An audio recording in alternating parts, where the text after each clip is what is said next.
الحمد لله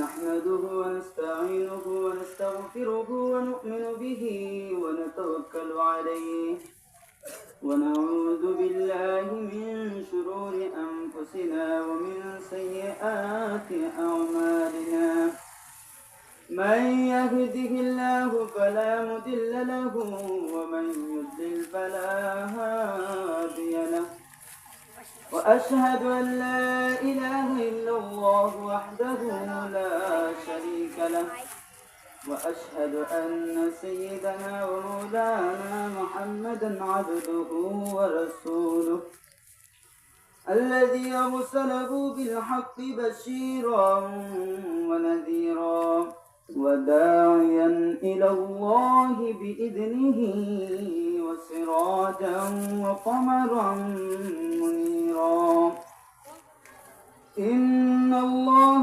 وملائكته يصلون على النبي يا أيها الذين آمنوا صلوا عليه وسلموا تسليما بسم الله والحمد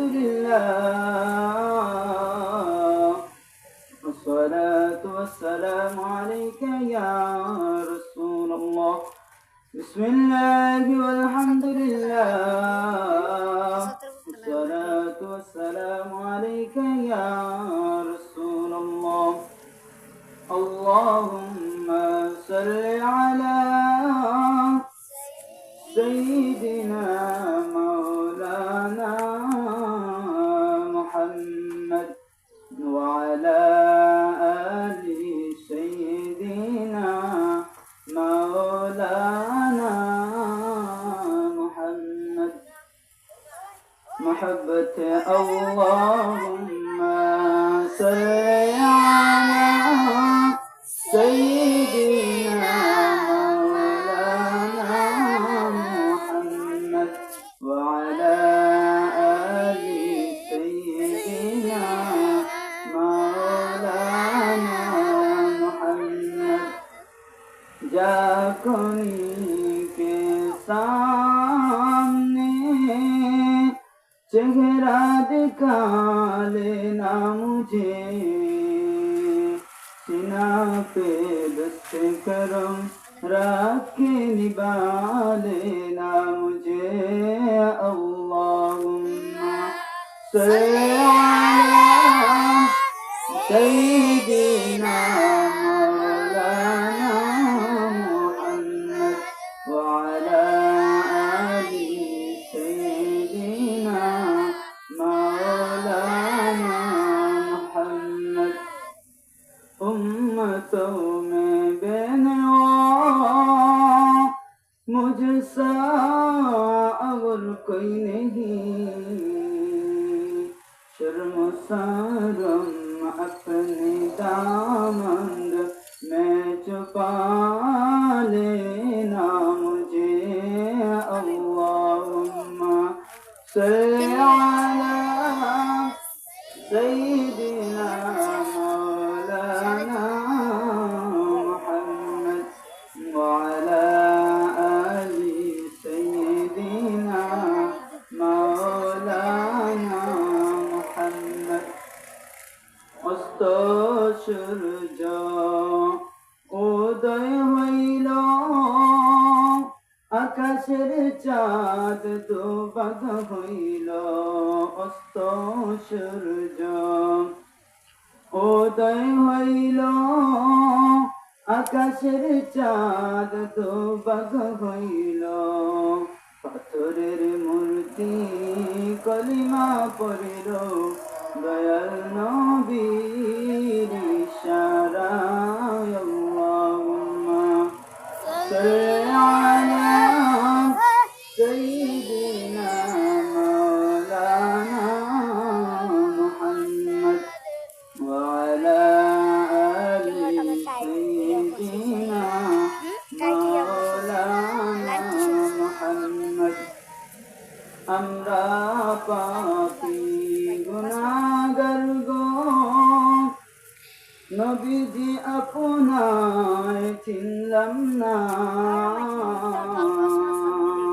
সেই কারণে রোজ হাসরে আমাদেরকে বলবেন না আল্লাহুম্মা সাল্লি আলা সাইয়্যিদিনা মাওলানা মুহাম্মদ ওয়া আলা আলি সাইয়্যিদিনা মাওলানা মুহাম্মদ।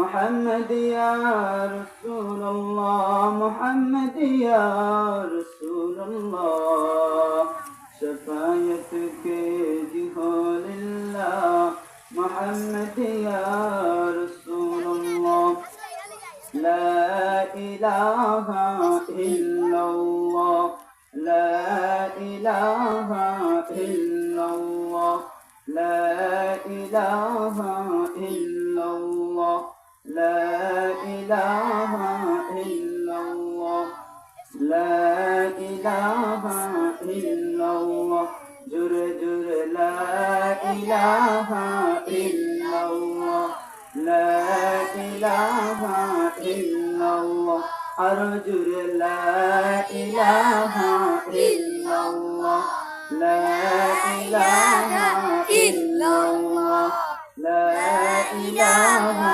إلا الله، لا إله إلا الله، محمد رسول الله صلى الله عليه وسلم।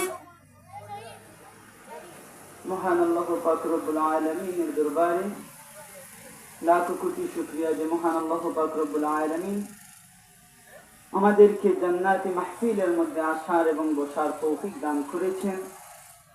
সেজন্য মহান আল্লাহ পাক রব্বুল আলামিনের শুকরিয়া আদায় করি, বলি আলহামদুলিল্লাহ। আরো শুকরিয়া আদায় করি যে মহান আল্লাহ পাক রব্বুল আলামিন আমাদেরকে ইহসান করে, মেহেরবানি করে, দয়া করে আখিরি জামানের নবী সৈয়দুল মুরসালিন খাতামুন নবিয়্যিন হযরত মুহাম্মদ মুস্তাফা সাল্লাল্লাহু আলাইহি ওয়াসাল্লামের উম্মত বানিয়েছেন। সেজন্য আবারও বলি আলহামদুলিল্লাহ। সম্মানিত হাজিরিন,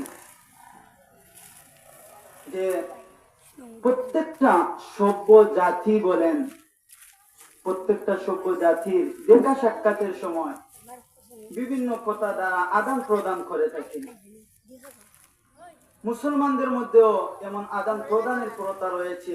সেটি হলো যখন এক মুসলমান অপর মুসলমানকে দেখে তখন আমরা কি বলি? আসসালামু আলাইকুম। হিন্দুরা বলে নমস্কার। এরকম বিভিন্ন জায়গায় গুড মর্নিং, গুড আফটারনুন এগুলো বলে থাকে, শুভ সকাল, শুভ সন্ধ্যা। কিন্তু আমরা যদি একটু চিন্তা করি তাহলে আমরা দেখতে পারবো যে কোনো ব্যক্তির যদি কোনো আত্মীয় স্বজন মারা যায় আর সেই সময় কোনো ব্যক্তি যদি যায় গিয়ে তাকে বলে যে শুভ সকাল, তাহলে সেটা কি মানানসই হবে? কোনো ব্যক্তি অ্যাক্সিডেন্ট হয়েছে, এমন অবস্থায় একজন ব্যক্তি গিয়ে বলল শুভ সন্ধ্যা বা শুভ সকাল, এগুলো বললে সেই সময় তার শুভ নয়। কিন্তু মুসলমানদের এমন একটি অভিবাদন রয়েছে, এমন একটি শব্দ দ্বারা আমরা একজন আরেকজনের কাছে মত বিনিময় শুরু করি, সেটা হচ্ছে সালাম। সেই সালামটি শুধু যে আদান প্রদানের মাধ্যমেই শেষ নয়, এটা দ্বারা মহান আল্লাহ পাক রব্বুল আলামিনের কাছে দোয়া করা হয়। যে হাদিস শরীফের মধ্যে ইরশাদ হয়েছে, আন আব্দুল্লাহ ইবনে আমর রাদিয়াল্লাহু তাআলা আনহু أن رجلا سأل رسول الله صلى الله عليه وسلم أي الإسلام خير؟ قال تطعم الطعام وتقرأ السلام على من عرفت ومن لم تعرف. سبحان الله. অর্থাৎ আন আব্দুল্লাহ ইবনে আমর রাদিয়াল্লাহু তাআলা আনহু, হযরত আব্দুল্লাহ ইবনে আমর রাদিয়াল্লাহু তাআলা আনহু হতে বর্ণিত, أن رجلا سأل رسول الله صلى الله عليه وسلم, যে রাসূলুল্লাহ সাল্লাল্লাহু আলাইহি ওয়াসাল্লাম কে জৈনিক ব্যক্তি জিজ্ঞাসা করলেন, আইয়ুল ইসলামি খায়রুন, ইসলামের মধ্যে সর্বোত্তম জিনিস কোনটি, সর্বোত্তম কাজ কোনটি? আইয়ুল ইসলামি খায়রুন, ওই ব্যক্তি জিজ্ঞাসা করার পর রাসূলুল্লাহ সাল্লাল্লাহু আলাইহি ওয়াসাল্লাম জবাব দিলেন, ক্বালা তুতঈমুত তাআম ওয়া তাকরাউস সালামা আলা মান আরাফতা ওয়া মান লাম তা'রিফ, যে তুমি অপরকে খাদ্য দান করবে এবং পরিচিত অপরিচিত সবাইকে সালাম দিবে। সুবহানাল্লাহ।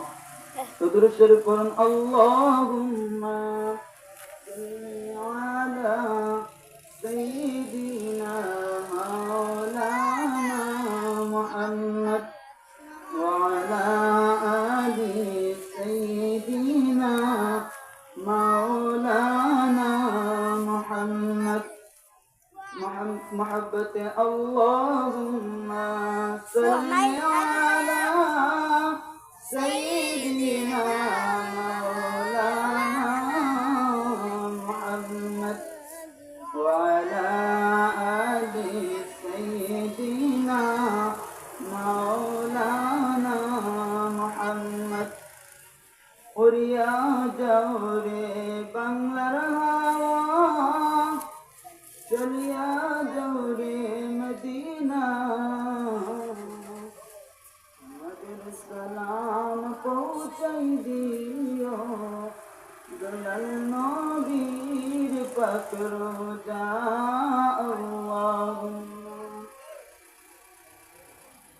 সাল্লি আলা সাইয়্যিদিনা মাওলানা মুহাম্মদ وعلى آل سيدنا مولانا محمد। সম্মানিত হাজিরিন, সুতরাং এই হাদিস দ্বারা আমরা কি জানতে পারলাম?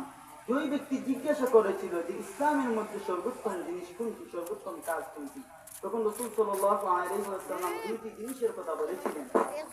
প্রথমটি হচ্ছে কি, তুতঈমুত তাআম, তুমি অপরকে খাদ্য দান করবে, খাবার দিবে। ওয়া তাকরাউস সালামা আলা মান আরাফতা ওয়া মান লাম তা'রিফ, পরিচিত অপরিচিত সবাইকে কি করবে? সালাম দিবে। এখন আসুন আমরা অন্য একটি হাদিস সম্পর্কে জানি। عن أبي هريرة رضي الله تعالى عنه قال رسول الله صلى الله عليه وسلم للمؤمن على المؤمن 6 خصال يعوده إذا مرض ويسنده إذا مات ويجيبه إذا دعاه ويسلم عليه إذا لقيه ويشمته إذا عطس وينصح له إذا غاب أو شهد।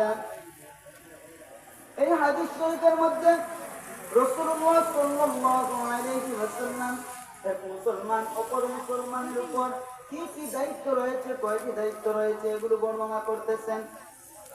যে রাসূলুল্লাহ সাল্লাল্লাহু আলাইহি ওয়াসাল্লাম বলতেছেন, লিল মুমিনি আলাল মুমিনি 6 খিসাল, এক মুসলমান অপর মুসলমানের উপর 6টি দায়িত্ব রয়েছে। ইয়াউদুহু ইযা মারিদ, যখন সে রোগাক্রান্ত হবে তখন তার সেবা করবে। ওয়াশহাদুহু ইযা মাতা, যখন সে মৃত্যুবরণ করবে তখন তার জানাজায় উপস্থিত হবে।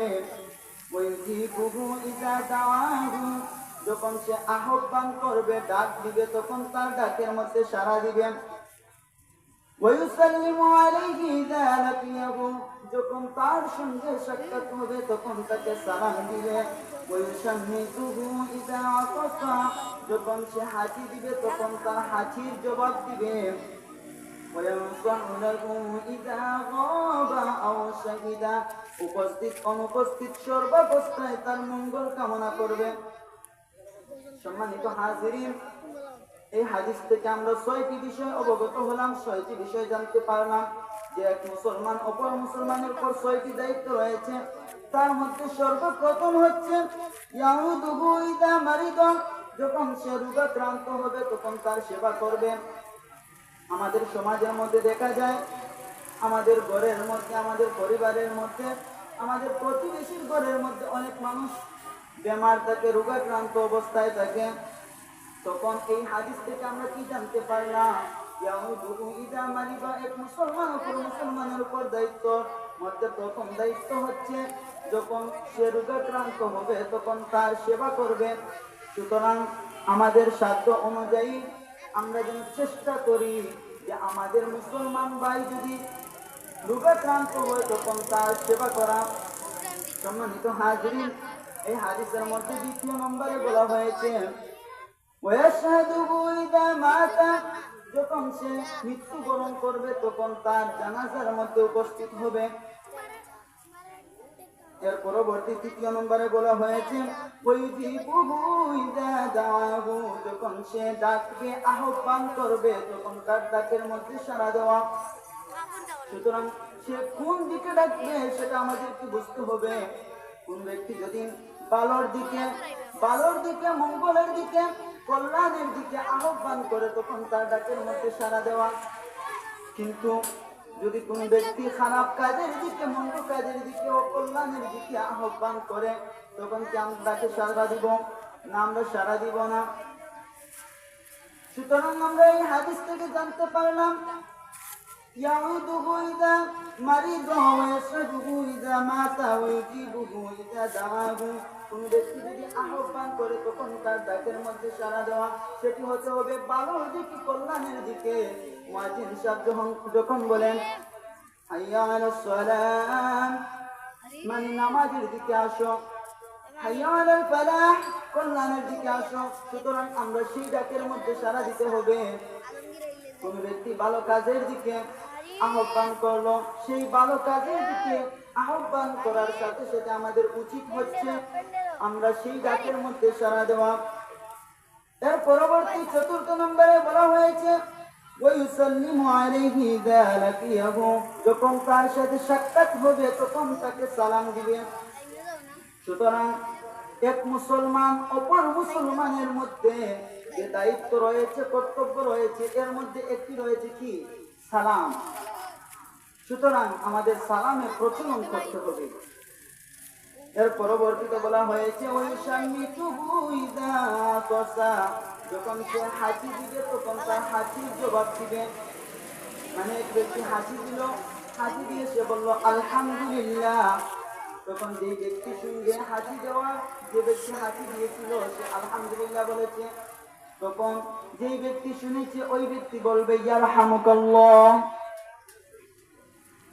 এরপর যেই ব্যক্তি হাসি দিয়েছিল ওই ব্যক্তি আবার বলবে যে আলহামদুলিল্লাহ, যে ব্যক্তি বলেছিল। এর পরবর্তী ব্যক্তি বলল ইয়ারহামুকাল্লাহ। আর যে ব্যক্তি প্রথমে হাসি দিয়েছিল সে বলবে ইয়াহদিকুল্লাহু ওয়া ইউসলিহ বালাকুম। কিন্তু কোন ব্যক্তি হাসি দিল, হাসি দিয়ে যদি সে আলহামদুলিল্লাহ না বলে তাহলে ওই ব্যক্তি, যে ব্যক্তি হাসি শুনেছিল তার উপর জবাব দেওয়াটা ওয়াজিব হবে না।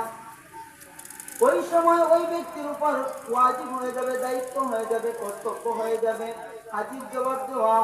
যখন যে ব্যক্তি হাসি দিয়েছিল সে যদি বলে আলহামদুলিল্লাহ।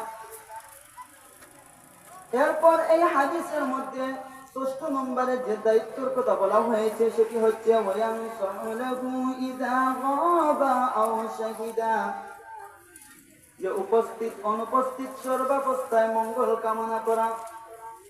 এর অর্থ হচ্ছে যে ইসলাম যে শান্তির ধর্ম, রাসূলুল্লাহ সাল্লাল্লাহু আলাইহি ওয়াসাল্লাম ঐক্য প্রতিষ্ঠার জন্য, ভ্রাতৃত্ব বন্ধনের জন্য রাসূল সাল্লাল্লাহু আলাইহি ওয়াসাল্লাম বলেছেন ওয়ায়ানসাহু লাহু ইযা গাবা আও শাহিদা, ওয়ায়ানসাহু লাহু ইযা গাবা আও শাহিদা, যে উপস্থিত অনুপস্থিত সর্বাবস্থায় তার মঙ্গল কামনা করবে।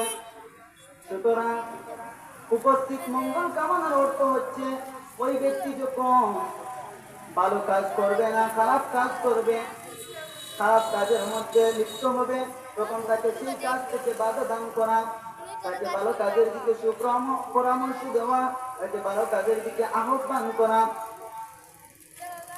আর অনুপস্থিত অবস্থায় তার মঙ্গল কামনার অর্থ হচ্ছে যে ওই ব্যক্তি এই জায়গার মধ্যে উপস্থিত নাই। এখন আপনি দেখতে পারছেন ওই ব্যক্তির একটি জিনিসের ক্ষতি হয়ে যাচ্ছে, ওই ব্যক্তির জমিনের মধ্যে ক্ষতি হয়ে যাচ্ছে, তখন আপনার উচিত হচ্ছে ওই ব্যক্তির যে ক্ষতিটা হচ্ছে সেটাকে দূর করে দেওয়া এবং ওই ব্যক্তির গীবত না চর্চা করা। সুতরাং এই যে 6টি কর্তব্য রয়েছে সেই 6টি কর্তব্য আমরা যেন পালন করতে পারি। এরপর অন্য একটি হাদিস রাসূল সাল্লাল্লাহু আলাইহি ওয়াসাল্লাম যে বলেছেন সেই হাদিসটি আমরা শুনি।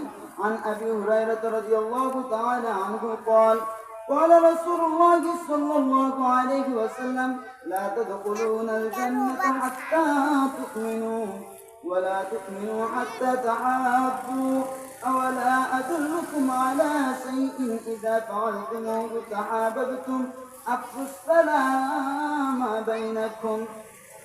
অর্থাৎ হযরত আবু হুরায়রা রাদিয়াল্লাহু আনহু হতে বর্ণিত, তিনি বলেন قال رسول الله صلى الله عليه وسلم রাসূলুল্লাহ সাল্লাল্লাহু আলাইহি ওয়াসাল্লাম ইরশাদ করেছেন লা তাদখুলুনাল জান্নাতা, যতক্ষণ পর্যন্ত তোমরা পূর্ণ ঈমান আনবে না, হাত্তা তুমিনু ওয়ালা তুমিনু হাত্তা তাহাব্বু, যতক্ষণ পর্যন্ত তোমরা পূর্ণ ঈমান আনবে না ততক্ষণ পর্যন্ত তোমরা জান্নাতে প্রবেশ করতে পারবে না, আর ততক্ষণ পর্যন্ত তোমরা পূর্ণ ঈমানদার হতে পারবে না যতক্ষণ পর্যন্ত না তোমরা একে অপরকে ভালোবাসবে, মহব্বত না করবে।